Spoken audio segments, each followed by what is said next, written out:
ব্যাপারটা এমন না যে আল্লাহ লিখে রেখেছেন বলে আপনি বেছে নিচ্ছেন।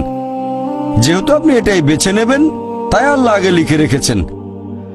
এখানে পছন্দ আপনার, তবে আল্লাহ আপনার পছন্দ জানেন। যেমন ধরেন একটা রাস্তার মোড়ে আসলেন, সামনে 5টা রাস্তা, রোড নাম্বার 1, 2, 3, 4, 5। এখানে পছন্দ আপনার, বেছে নিতে পারেন রোড নাম্বার 1, 2, 3, 4, 5। আপনি গেলেন রোড 2-এ। এটা আগে থেকেই লেখা আছে আপনার নিয়তিতে যে আপনি যাবেন 2 নম্বর রোডে। ব্যাপারটা এমন না যে আল্লাহ লিখেছেন বলে আপনি করছেন। যেহেতু আপনি এটাই বেছে নেবেন, তাই আল্লাহ আগে লিখে রেখেছেন। তাহলে পছন্দ আপনার। আপনি চাইলে টাকা উপার্জন করতে পারেন ভালো কাজের মাধ্যমে, হালাল উপায়ে, অথবা পারেন চুরি করে হারাম উপায়ে। পছন্দ আপনার।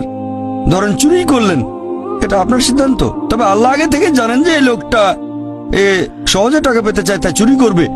তাই আল্লাহ আগে লিখে রেখেছেন যে এই লোকটা 25 বছর বয়সে চুরি করবে। এখানে দোষটা কার? দোষ আসলে আপনার। তবে আল্লাহর আছে ইলমে গায়েব, তাই তিনি আগেই লিখে রেখেছেন।